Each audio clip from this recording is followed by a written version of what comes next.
Welcome to Ministries That Podcast, where I talk to successful ministry leaders about how they're using podcasting to amplify their mission and grow their ministry so you can too. I'm Tim Hall, your host and owner of Sonomorphic, a podcast production company that specializes in podcasting for ministries. My guest today is Darren Tyler. He's a former veteran in the music and entertainment industry turned pastor. His clients included Jars of Clay, Third Day, and Cutlass. Now he's lead pastor at Conduit Church in Franklin, Tennessee, and host of Conduit Church podcast.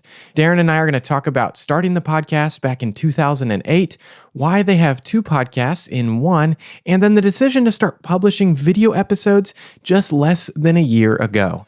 So let's jump right in. Here's my conversation with Darren Tyler. Well, Darren, thank you so much for joining me on the podcast today. Dude, I'm so glad to be here. Thank you for doing this. Yeah. So I first met you via a Devo at Ramsey Solutions when I worked there just recently, a few years ago. And then you were recently a guest on Michael Easley in Context, and I get the privilege of working on all of his shows and editing the sermons that they do, the Ask Dr. E episodes, as well as the In Context episodes. And you were a guest on and talking about Israel recently. And so part of that conversation, you brought up the Deeper podcast that you do as part of your work there at Conduit. Mm-hmm. And so I just wanted to hear your story. And also, as I was digging into the podcasting side of things, I saw that the Deeper podcast also sits within the regular Conduit Church podcast where the sermons are. And so I would love to dive into that a little bit more, as well as just your podcasting journey. So to start out, I saw that the Conduit Church podcast has over 800 episodes. So you've been publishing for a long time. I just got back all the way to the beginning and saw that it was 2008 that you started podcasting, which was back in the beginning days of podcasting. And so I'd love to hear, first off, what were some of the conversations around starting a podcast for Conduit about 16 years ago now?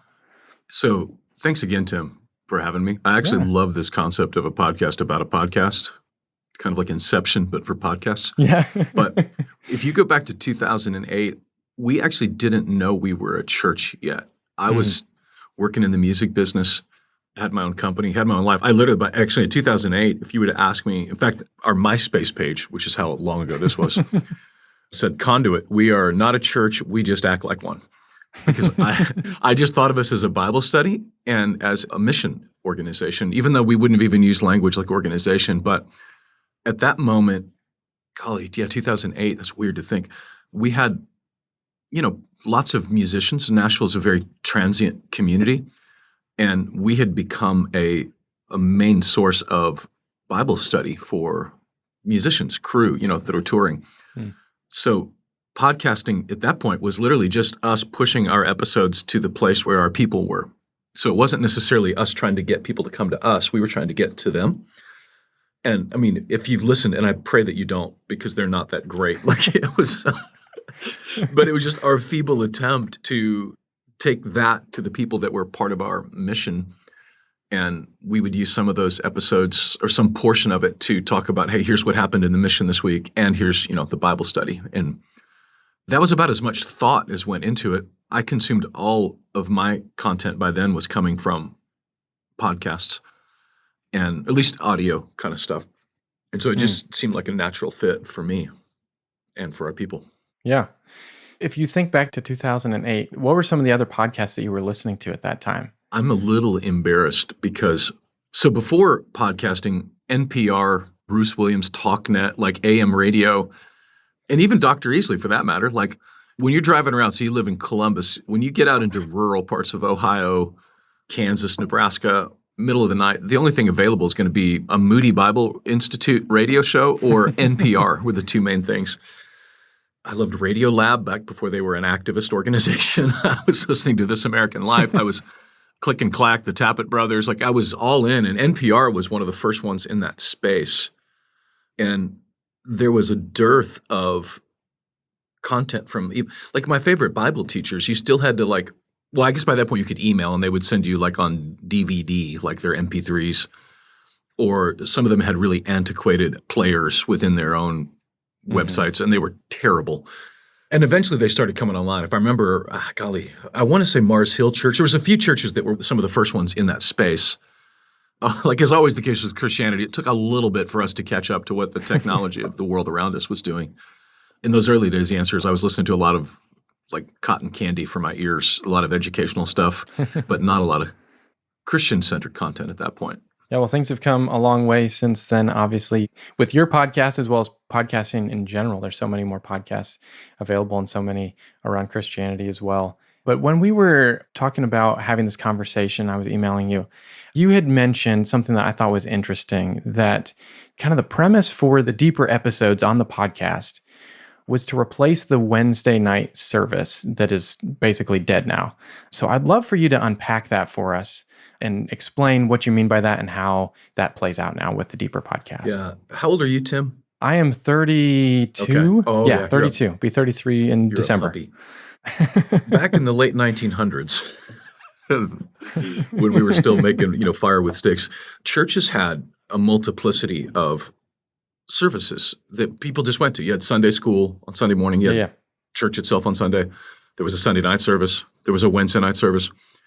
On the one hand, that really took up an enormous amount of people's lives. And so on the one hand, I get why that society has kind of moved away from that. On the other hand, we have lost a major opportunity to disciple people. For me, one of the biggest wastes of time as a pastor is to answer a bunch of questions nobody's asking. The problem is so when do we answer those? I get 30, maybe 35 minutes on a Sunday. And so if you go now to a Wednesday night, and there are some churches out there like Calvary Chapel in Albuquerque, like there are a lot of Calvary Chapels, they still do a Wednesday night.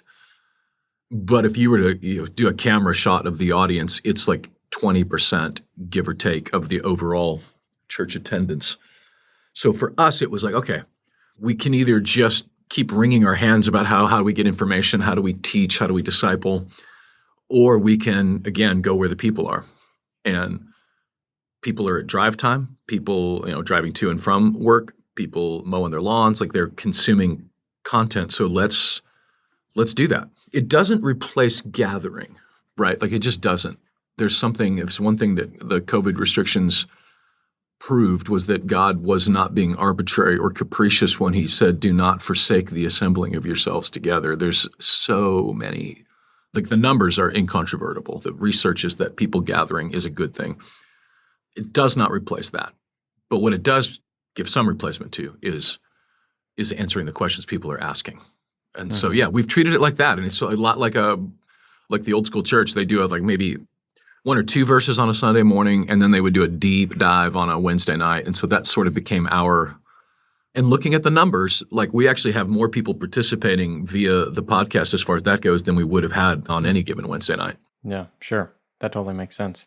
A lot more accessible. And like you're saying, people can do it whenever they have time on their hands, as opposed to a specific day of the week this time that busy folks are trying to fit in all the things, and that seems to be the first thing that drops frequently would be the Wednesday night service. So, I've talked to a few pastors now, and different pastors go about this in different ways as far as podcasting. Some are using it as an outlet separate completely from their church and their ministry, just to be like, hey, this is also a passion of mine. I want to have a podcast around it.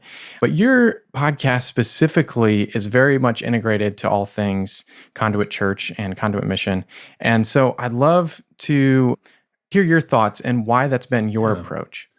That's actually a really astute observation. For us, it was extremely purposeful because we always ask ourselves at the very beginning, why are we doing this? We look at the ROI. What's the return on spiritual investment? Sometimes you can quantify, sometimes you can't. If our podcast was about trying to build a platform for me, no disrespect to any pastors, that's their thing. It's just not my thing. It's not what God has called me to be. It'd be a better way of saying it. I had the privilege of working with people with national platforms for a solid 20 years in the entertainment space. And great people, but it's a little bit of a be careful what you wish for. You might just get it. And so when it came to us, I thought initially this is not about evangelism. It's not about outreach. It's about discipleship. And if it's about discipleship, then we are going to focus in on our people, our church. And initially, I should say this, when we actually started deeper weekly, so it used to be just the teaching, and then we started deeper. That was right after like maybe a week or two. I can't remember now. I wish Mo was in here. He'd tell me. Right after COVID started. And it was we needed to get information out to our people in a timely manner. And so it was sort of born out of that. But even that then became a part of, it's about discipleship for our church family. Yeah. And it continues to be about discipleship, not about evangelism. We heavily focused on evangelism, heavily focused on global mission. But the podcast is about rallying our troops as opposed to reaching other troops. Yeah, yeah. And you just brought up Mo. He's one of the executive pastors at Conduit, and he's also the co-host of the podcast. So I'd love to hear, how has it been beneficial to have him as part of this project, this podcast, to make things go, as well as his bent to help bring the podcast together? Mo's an Ohio boy, for starters. And you Ohio people are very proud of being from Ohio. So congratulations. In fact, I'm surrounded by Ohio people here. I don't know how this is happening, but they're all coming to Nashville. Yeah. What has been great with Mo is he is integrated into the day-to-day of our church family. Well, his job during the day is to bring clarity to confusion. It's to bring order to chaos. That's literally what his job is. And so he provides that in our context. Like, I have this proclivity to be, sometimes like listening to me is almost like remember the bingo balls when they were doing like the lottery tickets in the old days, and sometimes it's what it's like in my brain. And I just hope the right words come out in a cohesive sentence. Mo has an ability to bring clarity to my chaos, right? And to make me more clear, because to be clear is to be kind, in the words of your former employer. He's been great for that. And having a good guy that, bounce stuff off of, we have a lot of history. He worked in the entertainment space before I did as well. So we had a long time friendship. Yeah, having him, he's got his ear to the ground better than I do right now. I travel a lot globally, but he's got his ear to the ground in our local church. He's the guy I'm like, hey, what are people saying about this? He will know because he's got his ear to the ground. Yeah, and speaking about the global side of things, I was listening to a few recent episodes of the podcast, and you're talking about freeing slaveries in Southeast Asia, as well as what's going on in Israel. And so I'd love to hear, too, how the mission side of things with Conduit, how that's integrated into both what you do at the church, as well as how that's played out with the podcast. Yeah. Maybe another way to phrase it is, how does the church integrate into the mission of it? Because we started as a mission, not as a church. And I, at some point, kind of realized that the reason that, like, we have a mission statement, whatever, because I guess you're supposed to, but we didn't need one because Jesus's mission needed a church. Our church didn't need a mission. And that's not a small distinction.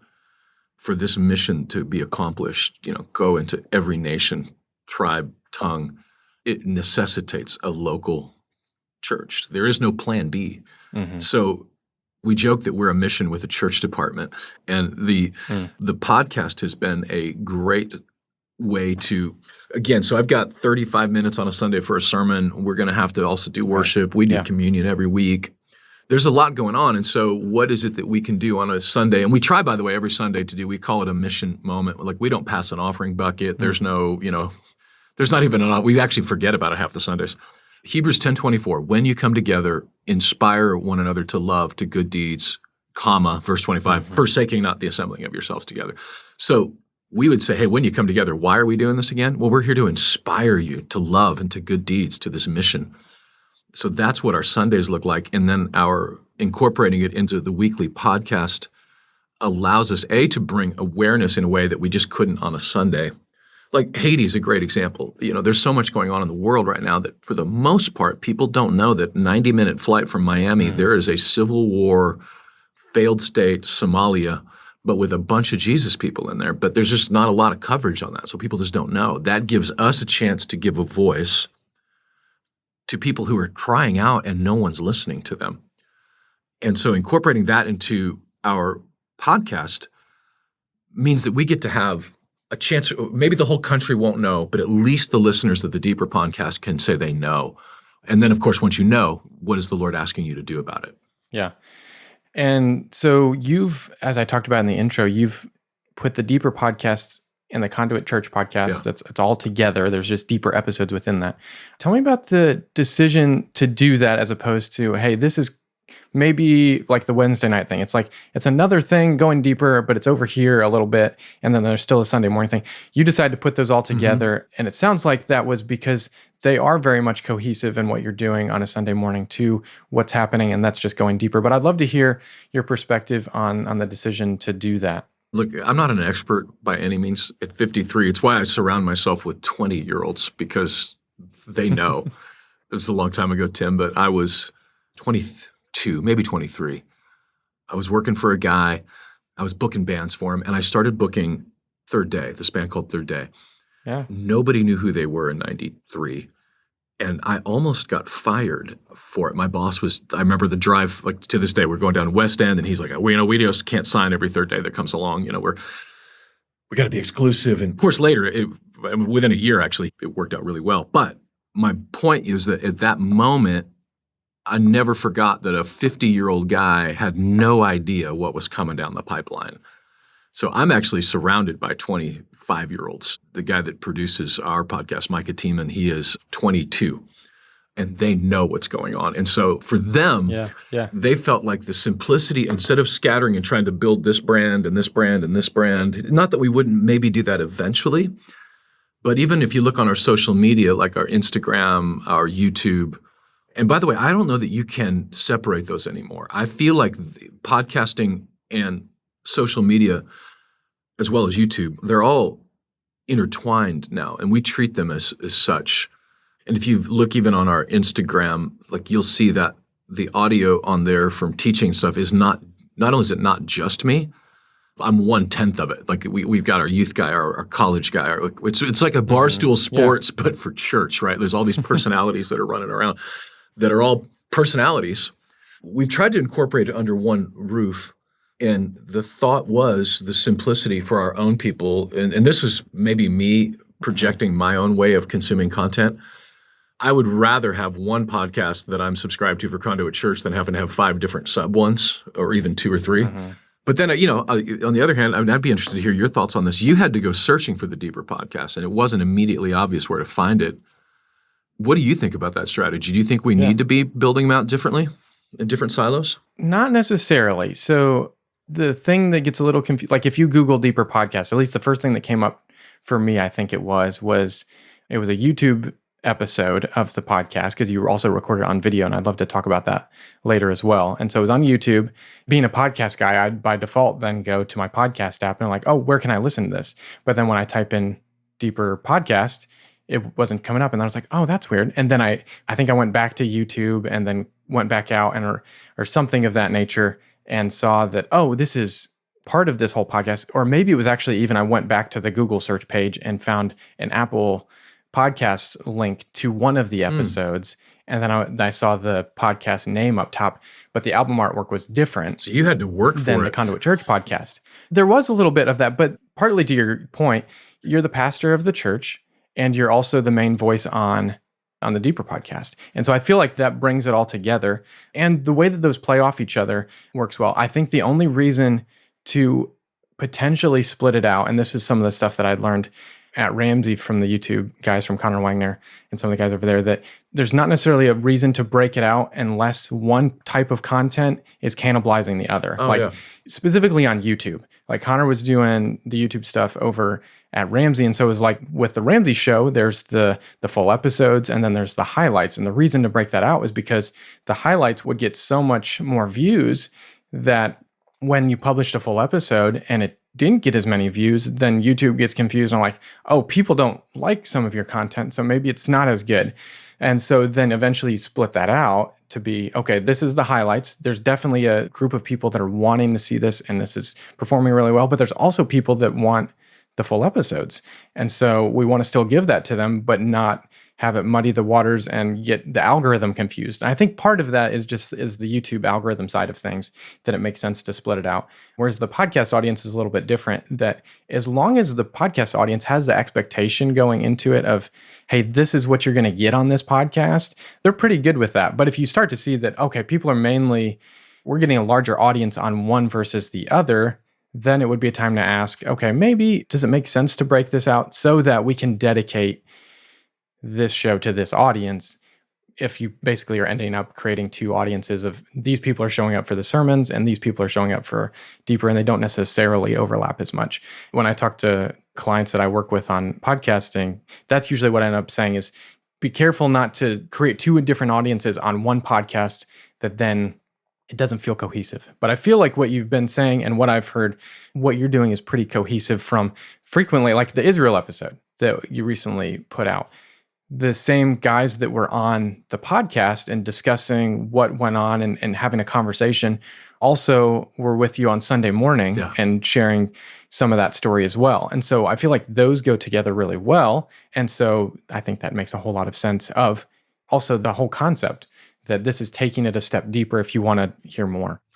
It is at the core still, like I said, our Wednesday night service, right? And so most of what is populated on a deeper podcast is by Saturday night, I guess I'm usually shaving off what's seemingly 3/4 of what I really wanted to say on Sunday, but I just don't have enough time. It almost feels like one of those Brazilian steakhouses where they're just shaving meat off. They just come to your table. Would you like more? But then we're like, okay, but we got all this like extra, meat, so to speak, on the floor. So what do we do with it? And so they do tend to almost 100% like tie together.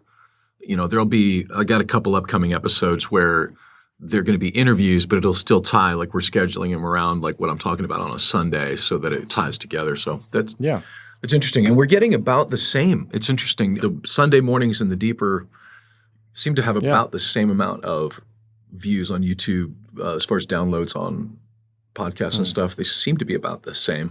Yeah. Seemingly. Well, then the strategy is working. Yeah, well, that's interesting. Yeah, a couple of us old guys have sat around here pontificating, but I've never asked a 32-year-old what they thought. So, yeah. I was looking on YouTube as well because you publish the episodes now on YouTube as of 8 months ago, from what I was seeing. Before that, it was mainly some mission updates and some sermons here and there, but it seems like you've really recently doubled down on the YouTube side of things. And so what were some of the conversations around, hey, let's really dive into producing video content and putting it on YouTube, and it's worth the investment of the time and the resources that go into that? Yeah, that is accurate, by the way, that we doubled down right at 8 months ago on YouTube. And YouTube specifically came from an article that I think it was Wall Street Journal, but the amount of podcasts that are consumed and discovered on YouTube. And I'm thinking, YouTube, I don't listen to any podcasts on YouTube. But again, I'm projecting on other people. Here's how I consume content. So this is how you should. Yeah. I tend to, this is a little embarrassing, but I listen to almost everything at least 1.8 to 2.0 speed. It wasn't conducive with my lifestyle. YouTube wasn't. But the minute we went to YouTube, we saw an impact, like immediately. The amount of people that will consume the deeper podcast on their computer at their office. It's like, okay, that's not something I do, but that's interesting that people do it. And so we wanted to be there. On the one hand, it's that. And then on the other, I don't know how, it feels like it's conflated now necessarily, the social media. And I don't even know what you call YouTube, if it's a social media or a platform, whatever, and then just regular audio platforms. They all sort of play, they can, and I feel like they need to play off of each other. Like you described with Ramsey, there's the shorts, the reels, Yeah. And so I'm real careful to ever say the Lord told me anything. I've actually never heard his voice. Like you hear people say, oh, God told me this. And like, I really want that, but I don't know if he sounds like Morgan Freeman. I don't know. But I know that sometimes that the Spirit is nudging in a direction, and the direction that I felt was, right now the world is full of this scroll. Like we're scrolling through our phones. Yeah. And then there's the scroll, which is Revelation. Who was worthy to open the scroll? Only Jesus. And so what I really felt the Lord was saying was that right now we need to insert the scroll into our scroll. That became about YouTube. It became about Instagram. We do some on Facebook, but it seems like doesn't seem like a great place for this kind of content. And one of the things we've noticed, Tim, you probably know this because you're the expert, but we have noticed a very specific difference between YouTube algorithms and like Instagram algorithms. So for instance, what's happening right now, we have 3 shorts up from our guests from Israel. They're on Instagram and they're on YouTube. And the Instagram ones are borderline Like, I don't know if they're intentionally suppressed or if there's certain words that they're soft canceling. On the other hand, on YouTube, each one of those shorts has got between 10 and 12,000 individual views, which, look, for Ramsey, for those guys, like, that's nothing. Like, they could burp that. But no, but for us, it's like, okay, that's great compared to like a couple thousand and 10,000. So their algorithms are different. There's certain things that will take off on YouTube that don't on the socials. And it's just almost impossible to know. Like, we had two of our biggest viral sensations right now on Instagram are from a couple weeks ago. It's like at 500,000, and it's from a 22-year-old guy preaching at youth group a couple weeks ago. He's got 500,000. And the other one is an 8th grade girl who was speaking at youth group, and I think she's at 500,000. And it just does my heart good to see that, A, that there's some young voices being elevated, but B, like, once again, that in that scroll, that there is the scroll. And, I think it was Dwight Eisenhower that said, it's amazing what you can accomplish when you don't care who gets the credit. And I just think, I don't know if Eisenhower was a Christian, strictly speaking, but that's really just the story of the gospel, right? And so allowing these young guys, not only allowing, but encouraging their voices out there with it. And so for us, using every available platform is about filling the scroll with the scroll. And I hope every church everywhere does this, because we almost have to be able to overcome the algorithms that are squashing this kind of content. And by the way, to be wise with that, that's probably a whole other podcast, even with our word choices and stuff, so that the algorithms don't automatically squish us based on hate speech, because these algorithms are not amoral. They have the morals of whoever coded them. If there's a code, that means there's a coder. And if there's a coder, if he's human, then he's going to have his own, or she is going to have her own morals and worldview attached to it. And it's very evident that most of those are coming from godless, anti-Christian Silicon Valley programmers who hate the idea of Christianity. And so it's important for us and for every church, I think, to literally just flood the scroll with the scroll. Yeah, that's a great way to put it. Yeah, and I've seen the similar thing, that even with just my podcast, it's relatively small compared to other podcasts. But, I put things out, same thing, same exact content on Shorts and on Instagram, and the difference is drastic. Some perform better on Instagram, but not like great, like they're fine. And then some like really take off on YouTube. It is interesting to see, okay, what different types of engagement with those are increasing the way in which they're being shown to more people. Yeah, it's intriguing. As you watch how those play out, it's hard to figure out exactly what's going on there. You kind of get a gist. It doesn't seem to be a science. I'm sure there's people on YouTube that are like, oh yeah, this is exactly what you need to do. These are the steps to take. But that's different content is going to play out differently in how you distribute it on those channels. But anyway, yeah, it's interesting. But to your point, at least put it out there and try and get it in front of people, and it might take off and it might not. And hey, just keep showing up, keep doing it. I totally agree with that. Keep doing it. If you're a pastor, don't get your eyes on the numbers. The Bible says, do not despise the day of small beginnings. And I think Eugene Peterson talks about it in a way of like long obedience in the same direction. And so, our job is, the words of Jesus, he taught the sower sows the word. It's not our job to figure out what the soil is. It's our job to put the seeds out. And even in Jesus' parable, by the way, there was only a 25% success rate. As far as, he talked about 4 different types of soil, and only one of them was good. So we just keep sowing the seeds. And there's going to be birds out there pecking away at it, right? There's going to be dry ground that's going to fall on. But there is soil out there if we keep throwing it, where it will land and will grow.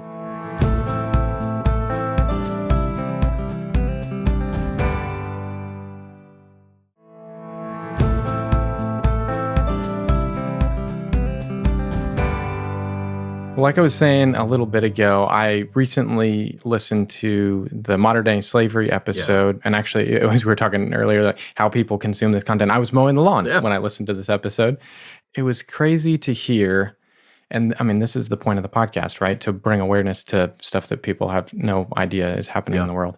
And then I read on the website this statement that there are more people who live in slavery alive today than the entirety of the European American slave trade. Yeah, It's mind-blowing. To hear that is one thing, and then to hear the numbers that go on beyond that, and then the stories as you were unpacking was just astonishing. But I'd love to hear first, give a little overview of what's going on there, as well as then how you're using digital media and podcasting specifically to bring awareness to this problem and also the solution. That's a really interesting one to focus in on, Tim, because when it comes to podcasting specifically, the countries we're working in as far as freeing slaves are very adversarial to the gospel and adversarial to Christians. And so there's this delicate dance that we have to do to not get our guys killed, but at the same time bring awareness. It's like they are incongruent goals. Telling people around the world that don't know this is going on, that it's going on, without getting our people killed in the process. And so it's a risk that we take when we talk about it publicly. And what we're talking about is this, that in just Pakistan alone, there are 1 million slaves. That doesn't include the Kashmir region of India, Nepal, and it does not include the numbers in North Africa. There, literally today, you and I could fly into Libya, and assuming we don't get killed, could buy slave right off of a block like it's the 1700s. And I first encountered this in Morocco about 10 years ago. And it became this complicated thing of how do we help without creating like an eBay? We buy this guy off of the block and we set him free. What's to stop him from being captured again and then forced back into slavery again? And the answer right now in North Africa is nothing. And so it feels very helpless there. But inside of Pakistan specifically, the laws are so strange because it's literally illegal. They say it's illegal, but it's like America speed limits, like it's illegal like that. But what happens is just to take, like, let's say an average family that is very, very poor. Maybe the mom is getting ready to have so many stories are like this story. She's getting ready to have a baby, but she's got complications to the pregnancy. In order to save her life, they've got to go to a hospital. And in most developing nations, you go to the hospital, you pay upfront, or they will let you bleed out in the parking lot. There is no plan B. You even have to buy your own stitches and stuff, like go next door to the pharmacy, buy your stuff. So that's it. You got $100, but you have no money. But then there are these brick kilns that the entire economy is propped up by, and they'll give you the $100 loan. And if you don't repay it, so like in our country, the payday loan, right? That you get a bass boat or a Sea-Doo or whatever. But when you don't pay it, they just come get your bass boat back or your car or whatever. But there they come get you. And you are supposed to work off the debt. But the system is rigged. You're supposed to make 1,000 bricks a day. And by the way, they inspect the bricks. They'll throw this one out and this one out. So no, there was only 998, so you get penalized for that. Or they'll throw on interest. They'll throw on penalties. They'll bill you for a room and board. So a $100 debt will balloon to $1,500, and it's just there is no path out. So they're working 10 to 15 hours a day in ridiculous heat in the summers, in brutal cold in the winters. Children, their children's children. And here's the thing, Tim, if it's my debt and I die, my son inherits the debt. He is now a slave. So you've got some that are second and third generation slaves. So we just set a guy free last week that had been a slave for 65 years. It was longer than I've been alive. He knew nothing different than that. And so what we do is we'll fly in with our team. We work with a team of pastors on the ground across the country. We will settle the debt with the kiln owner. They get to go free. We set them up with a house, a place to live, a business, which we seem to be the best one right now are these motorized rickshaws, which I kind of want one of those for my neighborhood, but set them up with a business and then with a pastor that oversees them to mentor, disciple them. And, we make them sign an agreement that you will never take another loan from a brick kiln again, ever, for any reason. And then also, we're working to make sure that if there is a medical emergency, it's $100. And to us, that's like $100. I can't even get a cold checked out at the whatever for $100. But for them, that's like it's like a year's salary for sometimes. Yeah. It's crazy. So this is so out of reach. So yeah, that's been a huge part. We have at this point, I think we just hit 700 families, 4,000 people that have been set free. That's amazing. And being able to tell their stories is a terrible privilege, because nobody's listening to them. There's a great deal of people in the world that, they would like to pontificate about what they would have or wouldn't have done, if they'd have been alive when slavery was, prevalent in our culture. But we don't have to ask because it's prevalent in the world, maybe not in Western culture, but it is prevalent in most developing nations. There is a very big underlying, it's tens of millions that are in slavery, some form or another. And I'm not just talking about sex trafficking. That's a whole other category when I'm talking about this. I'm talking about straight slavery, Dubai, Saudi Arabia, like the amount of Sri Lankan girls that have been tricked into slavery for the promise of a job. It's a number that's incalculable. But as a church, we know that it's wicked, we know it's evil, and we get to be a part of God's solution for it. And the podcast has been the great way to get to tell those stories, bring awareness to it, because you can't be blamed for not knowing. Most people don't know that our phones, the technology we're using right now, is being mined by child slaves in Congo. They just don't know. I've been to the mines. I've seen it. I've seen the children. And Apple says they're using ethically sourced, it's bull crap. It's the honor system. I'm sure they're telling us the truth. And in fairness, it's hard to get into Congo. It's not like they're just waving you in. It's very dangerous.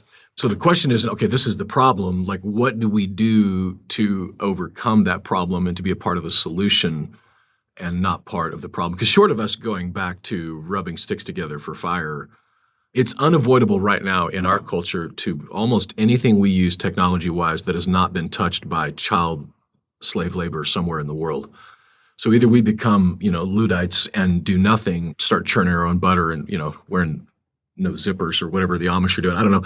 Or we can be a part of the solution and use the very technology that was used to enslave them to set them free. Let's talk about that a little bit because we're talking about awareness and getting the word out. How have you found to be the most effective way to get awareness out and then to also grow the podcast audience as well, just to continue to ratchet up that awareness of these different mission projects that you're working on, that things like this that people don't necessarily hear about?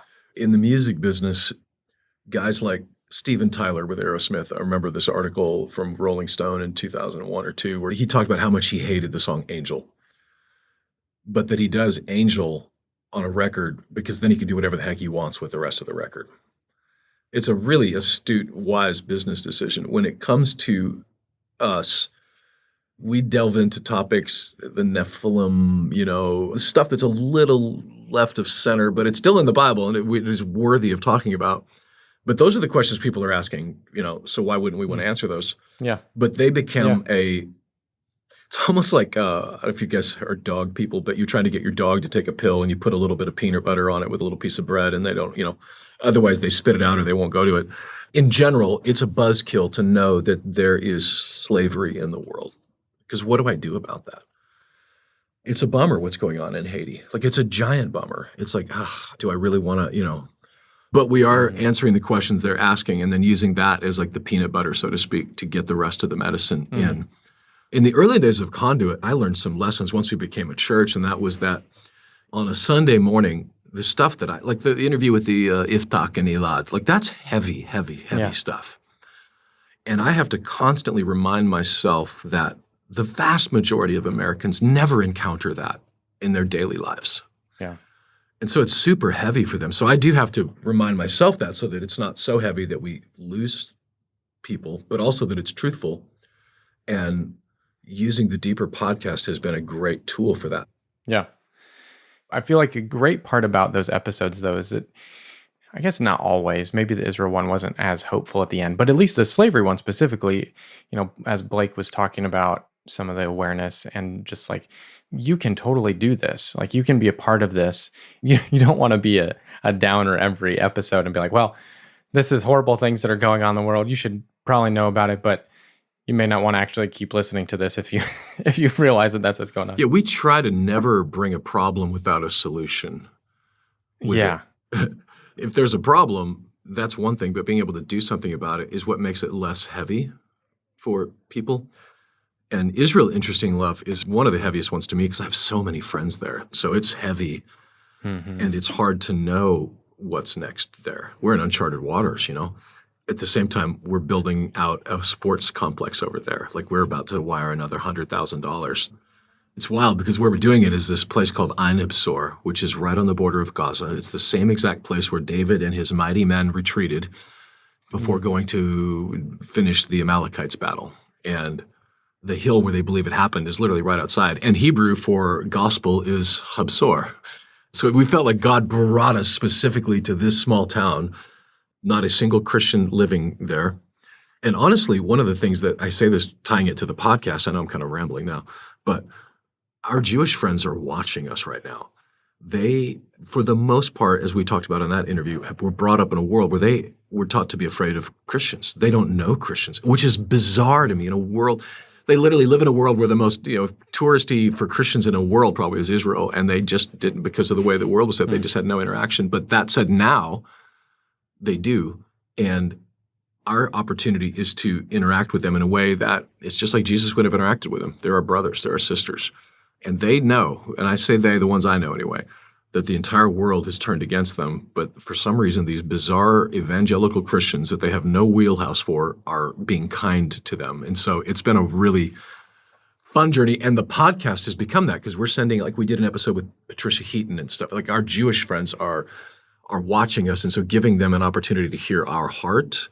And hopefully those, by the way, those in Lebanon and West Bank and those, like the same thing, to hear our heart, which is that the gospel is God's plan. There is no plan B. That Jesus was a real Jew coming back to a real Jerusalem, putting his foot on a real Mount of Olives for all of us, not just Jews and not just Christians, for everybody in the world. So anyway, the Deeper podcast gives us that platform as well. Well, looking back, now that you've been doing podcasting for these 16 years, how has it helped you amplify your mission and grow your ministry? When I think through that, it has expanded our reach to places we would have never gotten to before in America and around the world. I'm continually shocked by how people that are listening, well, for the first time, just anybody's listening at all. Like, you're giving me an hour of your time. I want to honor it, right? If they're going to give me an hour of their time. Finding people from everywhere from Seattle to Sri Lanka that are finding us. I mean, I don't know if you've ever looked at your stats behind this, like which countries, and it's like, how in the world does someone from Burkina Faso find this, But they do, and they are. So it's expanded our reach and expanded our ability to communicate with people that are passionate about the same things we're passionate about. Yeah. Not everybody's passionate about global mission. It's okay. God needs us all to be passionate about what he's called us to be passionate about. If everybody was passionate about Haiti as I am, then nothing else would get done in the world anywhere. Right? We need people that are passionate about addiction, for instance, in America, being a helpful landing pad and freedom for addicts in America, mental health, like homelessness. God's going to give you a heart for what he gives you a heart for. And for us, that is part of what the podcast has allowed us to do, is to expand our reach to others who are passionate about what God has called us to be passionate about. Yeah. Thank you for sharing that. I'm going to jump into our high pass segment now, and we'll wrap up the episode here, where we ignore the lows and I ask you about some of your favorite things. So speaking about all over the world, what's your favorite food to eat on each continent that you've been? That's such a fun question because I've eaten some bizarre things. I bet. When we plant a church in Africa, for instance, Uganda, like we drill a well, we build a school, a clinic, yada, yada. And when we do the grand openings, they'll bring a goat. And I'm like, oh no, that's like, you can always see him. He's out in the background somewhere, and there's he's tied to a pole. I'm like, that goat's about to have a really bad day. And they give it to us as a gift, because it's this kind gesture. I've been given a chicken, I've been given a pig, and I'm on a bus with a pig going, I don't know what to do with this thing. But so in Haiti, goat head stew, I guess, I'm not sure which continent Haiti would qualify for. Is that North America? The Caribbean is its own continent? Or is it South America? I don't know. Yeah, so whatever That's a good question. That is, goat head stew. I know it sounds disgusting. It is a little gross. But man, the beef is so good. Oh golly, it's so good. In Africa, they have this dish called matoki that is like mashed slosh, something. I don't even know what it is, but it's really good. These mamas will cook it inside of corn leaves. And I try to gravitate, this is going to sound terrible, but when I'm traveling, I try to gravitate towards the cooks that are a little heavier. because that means they know what they're doing and they're making food that's good. And I'll say this, in Asia is my least favorite place because the spice there, it just wrestles my colon to the ground. Like it's just, some of the worst flights coming out of like Chennai, India. Like, But if you head into Nepal, like just next door, that part of Asia, they're a tiny bit more merciful to Westerners when it comes to spice. And their pork lo mein in Kathmandu is a game changer. I'm headed back there in September, and I'm genuinely looking forward to the pork lo mein which I guess is, now that I think about it, that's probably a Chinese food in a Nepali world, so I don't know how that all came together. Yeah. And then you look America, that's my continent here, man. I'm straight up ribeye guy, man. Carnivore all day long for me. That's great. All right. Last question in this segment. What's one of your favorite stories from a listener about how the Conduit Church podcast has impacted their life? There's a couple of them that come to mind, but there was a guy not long ago that heard the idea of the concept around slavery. It wasn't this most recent episode. It's been from a couple of years ago. Okay. Yeah. His name is Jamie. He, like you, like me, by the way, before, just did not know. It wrecked him in a profound, good way, the good kind of wrecking ball. Yeah. To the point now where he has rallied his troops. His family individually has probably set free 40 or 50 families of the 700. So for me, it was such a great story because he would not have even been a global mission guy at all, just not even on his radar. So for us, the ability to move the needle of discipleship, we talk about, I think this is a Bob Goff statement, like discipleship really is, I just want to wake up tomorrow and be the next most humble version of Bob. So from insert your own name, I just want to be the next most humble version of Darren. It's like slow needle tweaking. But occasionally there are a quantum leap in your discipleship where something clicks, the Lord drops it in your heart and in your head, and you just go do something about it. And that was what happened with this episode. That little 1 hour we spent on it, the probably 45 to an hour that our editor spent editing it, has resulted in 40 or 50 families that are free today that would not have been free had they not have listened to that. Yeah. The ROI is incalculable for it. And those are only the ones we know about. There are probably others. Yeah, that's great. All right, as we close today's episode, what would you say is your best advice for another pastor that's wanting to do the same thing that you did with a Deeper podcast and replace the Wednesday night service with a podcast? Man, the best advice that I could give is surround yourself with 25-year-olds. I mean, you and I both know Blake Thompson, and when he talks about when he first started working with Dave, Dave was still in pinstripes and the glasses. He looked like a banker. Yeah, he still sounded like a hillbilly. But Blake would have been in his mid to late 20s, helps him. Yeah. Hey, we need to lose the accent. You got to stop looking like a banker. You got to, and that's one thing that I've seen in Dave over the years.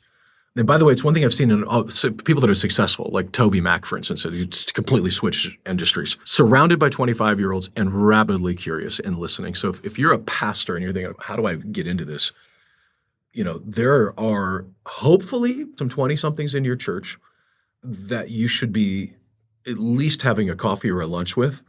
Listen, that's what I do with Micah and Caleb and Anna. Like I've got this whole team of people that are under 30 years old, and I'm listening to them. So as a pastor, it's my job, and other pastors, our job is the word. Our job, like that would definitely fall within your parameters to be an expert in the word, but you don't have to be an expert in everything. Hiring people, surrounding yourself with people that are specifically gifted, talented, skilled in an area that you're not is everything. And like, I think you said that you do some work with Easley and some of these guys, Easley is an audiophile, by the way. I don't know if you've ever, this guy, you go into his office, it's crazy, like how precise he is with audio. But he surrounds himself with people that are younger that create his podcast and he listens to them. So I would say that number one. And the second is just think and start. If you're waiting for it to be excellent, you might be waiting a while. I think sometimes we get, caught up in the complacency or the tyranny of the urgent, but it's like in front of me, but sure. Yeah. But just start with something, find out what your people are doing, but start putting stuff into the scroll. And then, hey, this worked. We'll do more of this. This clearly did not work. We'll never do that again. We call it Jesus Pinata. We're swinging and hope we hit something. And once you hit it, like, okay, I'm going to swing at that area again because I know that's where the pinata was. So I'm going to keep swinging there. Yeah. And that's where the candy's coming out. Well, Darren, thank you so much for sharing that advice, for sharing your journey in podcasting and how it's been effective for your ministry. Yeah, just appreciate you being on the podcast today. Man, Tim, thanks. It's been a pleasure. I wish I would have gotten to know you when you lived in Nashville. But thank you for doing this. And thanks not just for obviously giving me, your time. Thank you for that. Like, I don't take that lightly. But thanks for serving the church in this way, because I really, truly believe that pastors, ministries need to be pursuing this. That's where the people are. The bar of entry is pretty low, which means that's why there's a lot out there, but it's also why there needs to be more gospel, because whether you know it or not, you're in a race and you are losing if you're not running. And by you, it's like you're a coach to guys that are on the sideline to hopefully you can inspire them to, either get in the game or step up their game. Yeah. So thank you. I appreciate you for doing that.